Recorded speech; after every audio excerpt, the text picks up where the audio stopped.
The modern world is bad. It is inhumane, unfair, and unjust. This is the world of money. It is not for the people.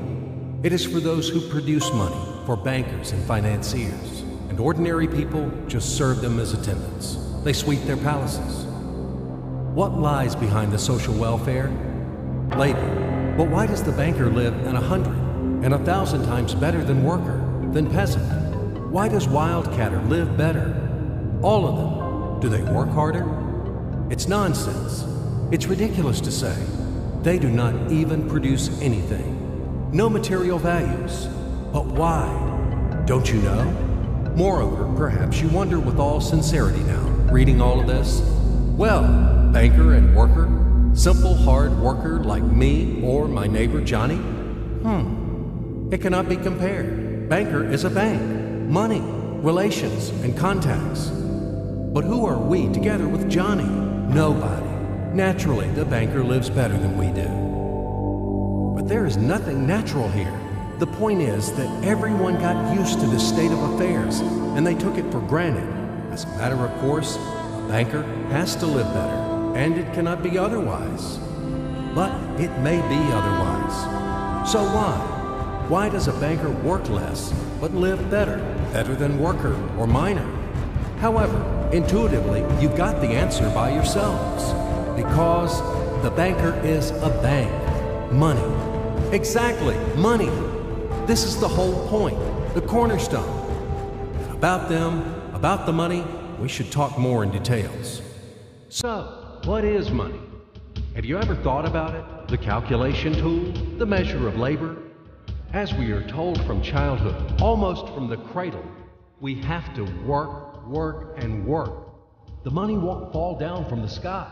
They should be honestly and hardly earned, etc., etc., etc.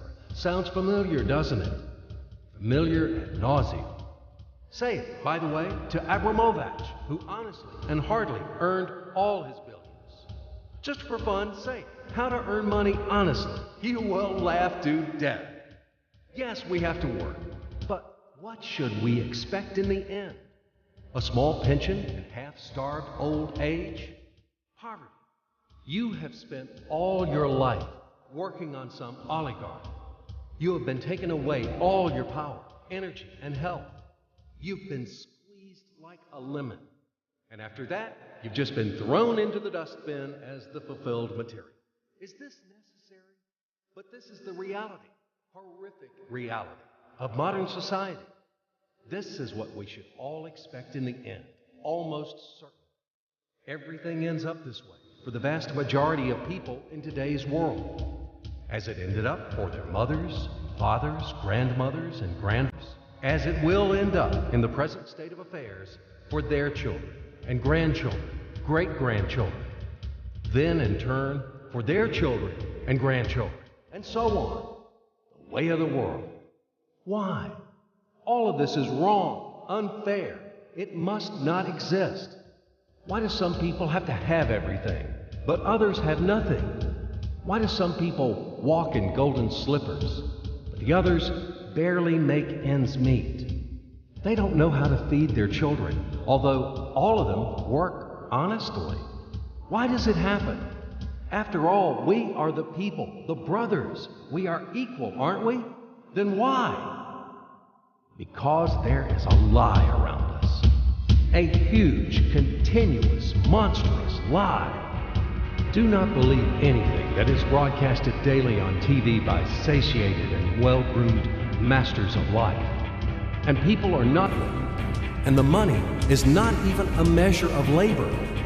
All of this is an insolent and shameless lie. Lie, lie, lie, and lie once again. It is the news which is hung on your ears. Why do they do this? Just to make it easier to manage people. So you are oligarch now, or even an ordinary worthless deputy. Are you equal with others? In what? You live in a different way, eat in a different way, and rest in a different way. In one day, he spends more than you spend in a year. His wife doesn't even get out of Kosovo. And yours? He is treated in the best Swiss clinics. And what about you? his children and yours. Have you compared? Well, where is your equality?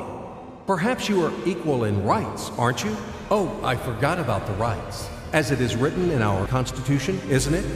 By the way, there are a lot of things written on the fence, too. Nice and intelligent things. Read in your spare time. You will be inspired by these things. And what kind of equal rights do we have with the oligarch or the banker? I'm just curious. Right to work? Well, we have such a right in our country. Nobody argues. Work hard for the benefit of... You work hard at the factory, and he, soon quickly, as they say, to each his own. The right to elect and to be elected. Well, you can elect, of course. You're welcome. Just vote. No matter how people vote, the most important, how these votes are counted. And what about to be elected? Are you going to be elected somewhere? Do you have the money for that? Gold reserve for the election campaign? No? So breathe smoothly and relax. Come back to your factory. Continue to work hard. And do not rock the boat. The feast of life is not for you. It is for those who are more equal than you. What else is there? However, it is not the essence. There is no sense for further continuation. I hope everything is already clear. What kind of equal rights you both have, and who are more equal. It is all about universal equality and fraternity. It is figured out, I think. Now we move on to the money.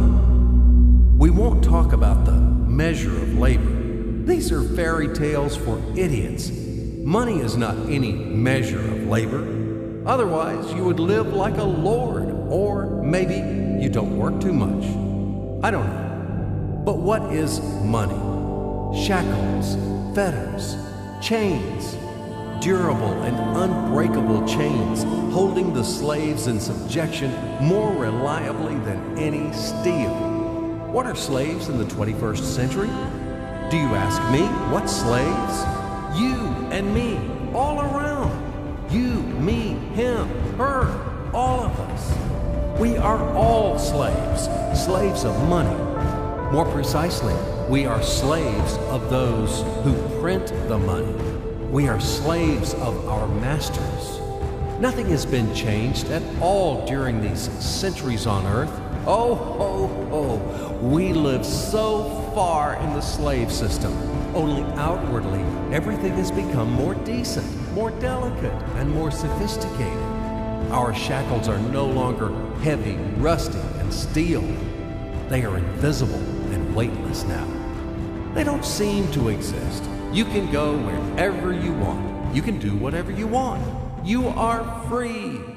But in fact, the shackles still exist. And damn, you are not free.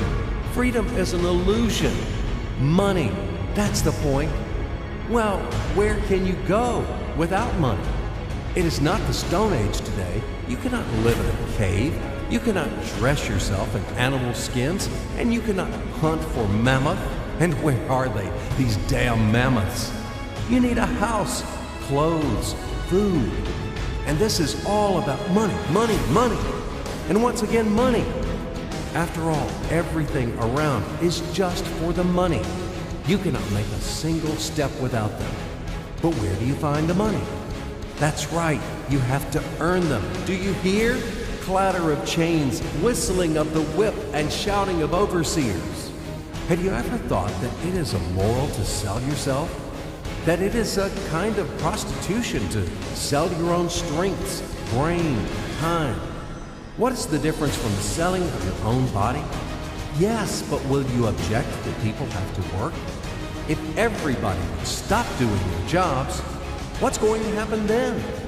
We will resettle to the caves again, and we will get dressed in animal skins, won't we? That's right. Everything is right. It is very reasonable, logical, and easy to understand. As ABC, even I understood. That's what I'm talking about. Nothing has been changed at all during all these centuries on Earth. And these convincing arguments could be heard for sure in slave society, when the slaveholders had been trying to make understand their obstinate, blunt slaves who didn't want to work for them that it is necessary to work hard. Stupid slaves! And later, quite recently, in historical times, the landlords told their serfs, after all, if you stop to work, to plow, to sow, and reap, what's going to happen then? Our society will collapse, and we will die of hunger. We will run wild. Yes, it is necessary to work, to create something useful for the society. Otherwise, society will degrade and die. But firstly, we have to work voluntarily, not for a bowl of soup, and not only in order to survive. We have to do what we like to do. And secondly, if something, once it is necessary to work, it is necessary for everyone. All people are equal, aren't they? So let everybody work. The situation when some people earn money in a mine, at the factory with salty sweat and bloody calluses, while others simply print them, sitting back and sipping expensive whiskey or brandy, is abnormal. Such a situation is not acceptable in principle, and there are no explanations and no excuses to this state of affairs. Absolutely. Money is just paper, candy wrappers. They are not backed by anything tangible, and according to that, money is simply is printed.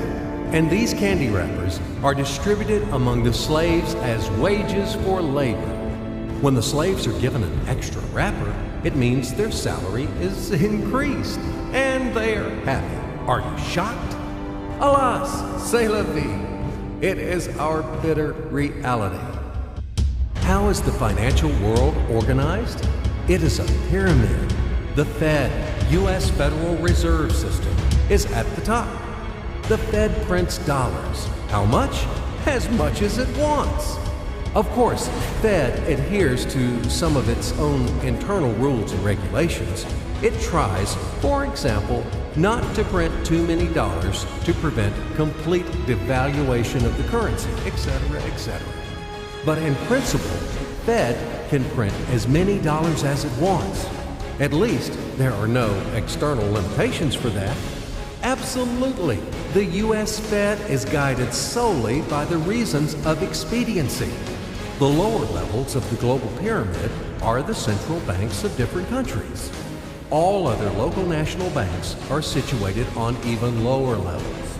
Of course, all of this is slightly simplified, but in general, everything corresponds to reality and reflects overall picture. Why do we need banks? Speaking figuratively, banks play the role of blood vessels in the social organism. Through these vessels, the money, blood, from the heart, the central bank, enters to all its organs. Money, blood, wash these organs. They bring life to them. It's not me. You can find this information in any textbook on economics. In which connection dollars are mentioned here? In what relation does the Fed have to us, sinners? The most direct relation to us, I'm telling you. After all, dollar is the global currency. Don't you know this? Let's say Russian Central Bank, one little proud bird, cannot print rubles without permission of U.S. Fed. Absolutely not. As soon as Russia supplies oil and gas to the USA for $1 billion, it is a wagon of colored pieces of paper with pictures of great American presidents. Then, Russian Central Bank will be allowed to print rubles in the amount of $1 billion with a clear conscience. This is the only way. Otherwise, Russia will be expelled from the IMF, and in general, the ruble won't be a freely convertible currency. But let it be. This is the topic for another conversation. Check my site later. Do not get distracted. Let's come back to the pyramid. Well, okay, the blood vessels wash. All of this, of course, is wonderful. But the main question is, why does the banker live better than worker? We still have no answer. So what that he has blood vessel? Shall we give him cash bonus for that or vouchers for enhanced diet? I, for example, build houses or bake bread. it is also very important. Does he work harder than me? No. Then why does he live better? And one small question in addition. I've been working and working like a damned for public benefit from morning to night. But anyway, I can't pay off the loans. And all of my friends are in the same situation. Is this normal? It is obviously wrong and unfair. This is eternal credit bondage. But whom do I owe the money to? I owe money to banks, to these blood vessels, washing all and everything. Fuck them all. I don't need this fucking washing. In short, they make fools of us. That's all. As usual, bankers take advantage of the fact that we, simple hard workers, don't have time to figure out all these tricky schemes. We have to feed our families.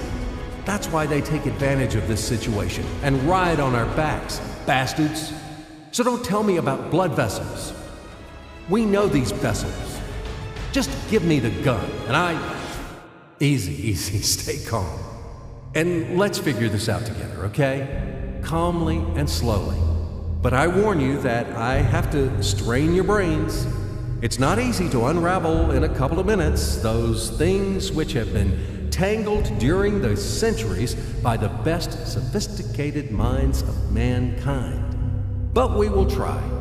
At least we will show something visually, something from the life of modern banks. We will demonstrate everything on the live example, so to speak. You'll enjoy. So imagine the following quite unusual situation, and watch my hands. Let it be a Nick and Jane, and let it be a Mr. Smith, a banker of Nick and Jane. They both keep their money in his bank.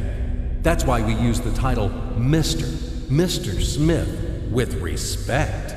Nick really wants to buy, well, let's say Jane's bicycle, but he has no money.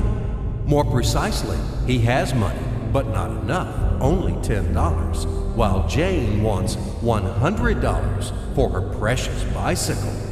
That's a problem. What should Nick do? Well, this bicycle is so desirable. He gives Jane his $10 as a deposit and asks plaintively not to sell the bike to anyone. He says that he will bring the rest of the money soon. At the same time, he runs to his bank, to the respected Mr. Smith, to get a loan for the missing $90. As ill luck, Mr. Smith has no money at this moment, but he knows perfectly about $10, which Nick gave to Jane. And where will Jane bring his money to? That's right. She will put these $10 in her lovely bank, to the same Mr. Smith. Therefore, Mr. Smith asks Nick to come back tomorrow, in the hope that tomorrow he will get these $10. And everything happens this way. The next day, Jane brings $10 to the bank. The bank provides Nick these $10 on credit. Nick immediately gives them to Jane. She again puts them in a bank. The bank again provides Nick these $10 on credit, etc. As long as Nick the fool will gather enough money for the bicycle. Don't you get confused yet? Be patient, I told you. These demons have been trying to confuse you during 1,000 years. These damn economists and financiers. But anyway, we will figure everything out. So what do we have in the end? Nick finally got the bike from Jane. Wow! But at the same time, Nick owes $90 to the bank, Mr. Smith, and the bank, in its turn, owes $100 to Jane. In other words, those $10, which existed initially, have magically turned into $200, $190 of debts plus real $10. But these $10 would also turn into $1,000, even in $1 million or $1 billion, if Nick would make a more expensive purchase. In this case, our $10 would make the increasing number of its cycles, circuits from hands to hands. That's it. So, what happens in today's world? SOS! It appears that banks also make money out of thin air and multiply them. Not only Fed can produce money, but banks either. In short, everybody can do this, except you and me. We are not in the business at this celebration of life. I would like to print or draw some money as well. In fact, these banks multiply money without any control. And we're still wondering why the banker lives better. What are naive fools are we? Now it is clear why. The one who produces the money, of course, lives better. But this is not enough. From this moment, poor Nick will never be able to repay his debts owed to the bank, no matter how hard he would work. Silly Nick doesn't know it yet, that he's in slavery to the bank, in credit bondage forever, because those $90 which he owes to Mr. Smith do not exist in nature at all. Sly Mr. Smith made his money out of nothing. He created them out of thin air, just one click. And $10 turned into $200. Yes, but you can object reasonably that the bank itself owes $100 to Jane, and it turns out that bank is in credit bondage to Jane, and it won't be able to repay its debts owed to Jane either. So where's the bank's profit? What's the trick? Ha! You ask what the trick is. The trick is in the fact that bank has a lot of such Janes, thousands and millions, and they will never come for their money all at once. If one Jane comes, the bank will return her the money of 10 other depositors. That's it. It means that the bank's debt is dangerous and not burdensome. In fact, bank's debt is virtual. It exists only on the paper or in the computer program. It will never be repaid in reality, only in case a panic hit happens, when frightened depositors suddenly will come for their money all at once. Or maybe, do you know any other reason why banks go bankrupt from time to time? Here's why. Because there are not enough money for all depositors. There is 90% of thin air in the bank vaults. Just a lilac fog. Thus, bank is okay. It blooms and smells. We don't need to worry about it. But our Nick has serious problems now. He has to repay all the debts owed to the bank, completely, with interest and penalties. You know this. He will be forced to take a new credit in order to repay the old one. Then again, the new loan, and again, and again, endlessly, until his death. There is no way out of this credit running knot. It does not exist in principle. That's it, trap slam. Now Nick is perpetual debtor of bank. He is a slave. From now on, he will work, and work for bank until he dies. But he still won't repay his debts. After his death, his children and grandchildren will work for this bank. They all are future slaves of the bank. More precisely, they are slaves of this monstrous and cannibalistic global financial system, which spawned this ruthless and inhumane mechanism which must be destroyed finally. Financial apocalypse. It can break our financial chains and can save all of us. It can finally release us from centuries of slavery. All the old will be burned completely in purifying flame of apocalypse, and the new will be established.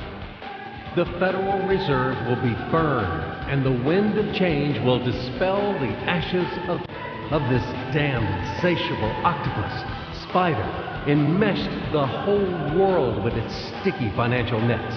Banks in their current form will be razed to the ground. They do not wash anything. Do not believe this bullshit. They bring death to all living things. They suck our blood. Banks are parasites on the healthy body of the society. Mites inflated from our blood. They are voracious and insatiable leeches, clung tightly to us. What do they actually do useful? Do they give loans at their extortionate interest? Actually, why do banks charge you interest on loans? Have you ever thought about it? Usury has always been condemned and despised at all times and among all nations. And now it is the norm. An entrepreneur gets a bank loan. For what do they charge interest on? He wants to create something useful for the society, for the whole society, including the bankers. He has to be encouraged and given privileges for that, instead of stripping off 3 skins from him. But today's banks were created not for that. The interests of the society are not important for them. Banks take care only about their own financial profits and benefits. They don't care about the people. Today's banks are faithful servants of the Federal Reserve.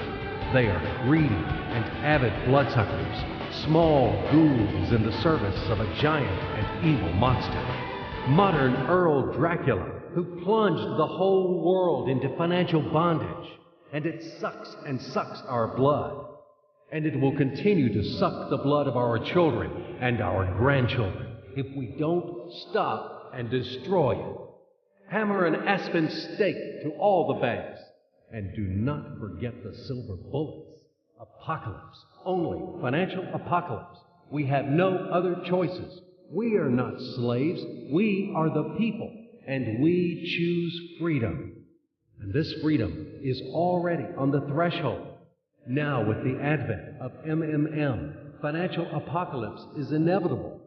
From now on, it's just a matter of time. Grain has been sown, and it will sprout. It is now sprouting, right now, at this very moment, and it won't perish. What is MMM? Global Mutual Aid Society, Worldwide People's Bank, Financial Social Network. You can call it as you like. The point is not in the title. The point is that it is a voluntary and formal network of millions of people across the earth. People who rose up against financial slavery. They decided to declare war on the Fed and other banks and to win this war. In order to achieve this goal, they combined their money together. And it doesn't matter that separately their savings are not big. But there are a lot of people in MMM. And together, it is a tremendous force, invincible force. And this force is growing with each passing day. Indeed, due to what do the banks exist? Due to the oligarchs and the billionaires? No, they exist due to the same ordinary people who keep their meager savings in banks. MMM really knocks the bottom out of banks, opening people's eyes. Why do people keep their money in banks? Because there is no alternative. Banks are monopolies. Where should people bring their money? Like Jane, to Mr. Smith only? Not in this bank, so in another one? Not to Mr. Smith, so to another banker? His name will be Mr. Johnson. But anyway, it's the same shit. All of them are tarred with the same brush. All of them are native kids of kind and solicitous mother spider named Fed. They are little spiders. And now we have finally an alternative. MMM. It's yours. People help each other here. Today you have helped. Tomorrow you will be helped back. That's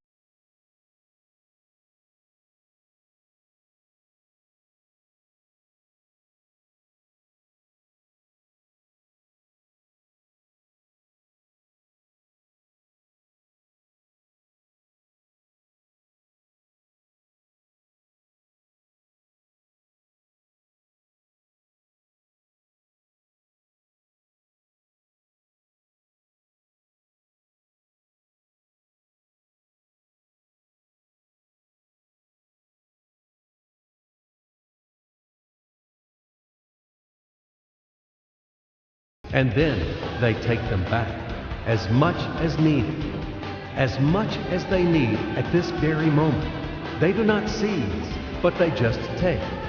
In fact, a human being doesn't need a lot of money. It is only important the awareness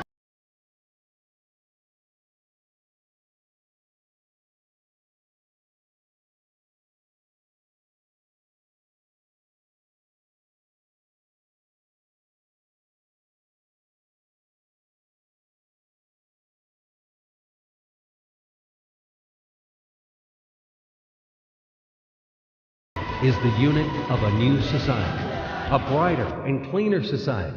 It is the unit of the new world, where the money won't exist, where everything will be different, honestly and fairly.